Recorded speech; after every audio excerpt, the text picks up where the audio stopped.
सोचिएगा किसी भी वेबसाइट को एक बड़े किले की तरह।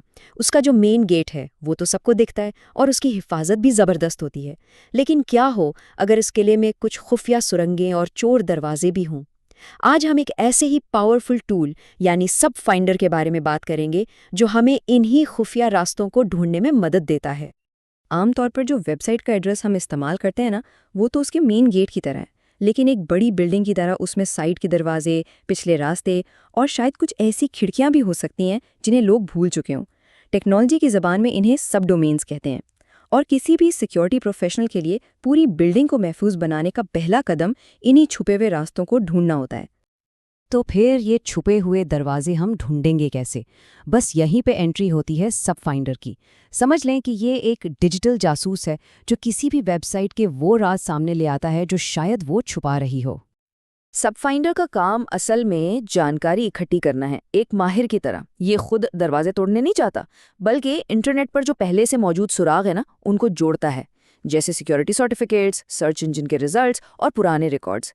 इन सब को मिलाकर ये उस वेबसाइट का एक मुकम्मल डिजिटल नक्शा तैयार कर देता है। यहाँ स्क्रीन पर इन दोनों का फर्क बिल्कुल साफ नजर आ रहा है। एक तरफ है एक्टिव स्कैनिंग, जो बिल्कुल ऐसा है जैसे आप सीधा जाकर दरवाज़ा पीटने लग जाएं। इससे शोर भी होगा और आप पकड़े भी जा सकते हैं। दूसरी तरफ है पैसिव स्कैनिंग, जो सब फाइंडर करता है। ये एक जासूस की तरह है जो दूर से बैठकर बिना किसी को खबर हुए इन्फॉर्मेशन जमा करता है। इसीलिए किसी भी सिक्योरिटी असेसमेंट के लिए ये एक महफूज और अहम शुरुआती नुक्ता है। अच्छा, थियरी तो बहुत हो गई। अब देखते हैं कि ये असल में काम कैसे करता है। चलें, अपना पहला स्कैन रन करते हैं और देखते हैं कि इन छुपे हुए सब डोमेन्स को सामने लाना कितना आसान है। देखने में तो ये कोड की एक मामूली सी लाइन लगती है ना? लेकिन इसमें ताकत बहुत है। यहाँ -d फ्लैग सब फाइंडर को हमारा टारगेट बताता है, यानी target.com। और -o फ्लैग इसे कहता है कि जो भी दिलचस्प चीज़ें मिले उन्हें subs.txt नाम की फाइल में सेव कर लो। सिंपल, साफ और एकदम इफ़ेक्टिव। हाँ, बस इतना सा काम, सिर्फ एक लाइन, और आपने एक इतनी पावरफुल सर्च शुरू कर दी है जो दर्जनों ऑनलाइन सोर्सेज को खंगालेगी। ये इस बात का सबूत है कि ये टूल कितना कारआमद है। जब सब फाइंडर अपना काम कर लेता है तो हमें मिलता है एक रॉ लिस्ट जिसमें पॉसिबल सब डोमेन्स होते हैं। अब मैं इसको पॉसिबल इसलिए कह रहा हूँ क्योंकि इस स्टेज पर ये सिर्फ क्लूज हैं जिनकी मजीद तहकीकात ज़रूरी है। एक सिंपल सी लिस्ट है, लेकिन इसकी हर लाइन उस किले के एक अलग हिस्से की चाबी हो सकती है। admin.target.com शायद कंट्रोल रूम हो, api.target.com कम्युनिकेशंस का सेंटर। ये वही दरवाजे हैं जिनकी हमें तलाश थी। लेकिन यहाँ एक छोटा सा मसला है। ये लिस्ट पुरानी चाबियों के गुच्छे जैसी है। हो सकता है कुछ अब भी काम कर रही हों, लेकिन कुछ शायद ऐसे तालों की हों जो अब हैं ही नहीं। तो हमारा अगला काम ये पता लगाना है कि इनमें से कौन सी चाबियां अब भी काम करती हैं। तो अब शुरू होता है असल डिटेक्टिव वर्क।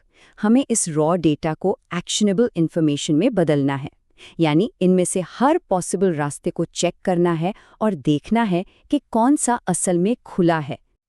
ये वर्कफ्लो हमारे लिए छानबीन का काम करता है। पहला स्टेप, सब फाइंडर से रॉ लिस्ट हासिल करते हैं। फिर हम HTTPX जैसा कोई दूसरा टूल इस्तेमाल करते हैं जो हर एड्रेस पर जाकर देखता है कि वहाँ कोई है या नहीं। और आखिर में हम रिजल्ट्स को एनालाइज करते हैं कि हमें क्या मिला। और ये देखें, अब जो लिस्ट हमारे सामने है वो बिल्कुल साफ है। अब हम देख सकते हैं कि कौन से दरवाजे खुले हैं, कौन से बंद हैं और कौन से रास्ते अब मौजूद ही नहीं हैं। ये स्टेटस कोड्स हमें एक कहानी सुना रहे हैं। api.target.com लाइव है, admin.target.com है तो सही, लेकिन उस पर ताला लगा है। ये इन्फॉर्मेशन हमारी रॉ लिस्ट से कहीं ज़्यादा काम की है। हर स्टेटस कोड एक अहम क्लू है। अगर किसी डेवलपमेंट सर्वर पर 200 ओके मिल जाए तो इसका मतलब वहाँ इन्फॉर्मेशन का खजाना हो सकता है। किसी एडमिन पैनल पर 403 फॉरबिडन मिलना इस बात की तस्दीक है कि हमने एक हसास जगह ढूंढ ली है, भले ही हम अंदर ना जा सकें। यह हमें बताता है कि आगे हमारी तवज्जो कहाँ होनी चाहिए। अब सबसे अहम बात, जब आपके पास इतना पावरफुल टूल होना तो इसके इस्तेमाल के उसूलों पर बात करना बहुत ज़रूरी है। हमारा मकसद घुसना नहीं, बल्कि चीज़ों को ज़्यादा महफूज बनाना है। ये कुछ सुनहरे उसूल हैं जिन पर हर एथिकल हैकर को चलना चाहिए। सिर्फ उन सिस्टम्स को टेस्ट करें जिनकी आपको साफ इजाज़त हो। अपने रिजल्ट्स की हमेशा तस्दीक करें और अगर आपको कोई हसास चीज़ मिलती है तो एक अच्छे शहरी की तरह जिम्मेदारी से उसकी इत्तला दें। ये सब ट्रस्ट कायम करने और इंटरनेट को एक महफूज जगह बनाने के बारे में है। तो आखिर में सारी बात घूम फिर कर एक ही चीज़ पर आती है और वो है परमिशन यानी इजाज़त। सिक्योरिटी रिसर्च ट्रस्ट पर मबनी एक मुश्तरका कोशिश है, इसलिए इससे पहले कि आप कोई भी खुफिया दरवाज़ा तलाश करने निकलें, हमेशा ये यकीनी बनाएं कि आपके पास उसकी चाबी है।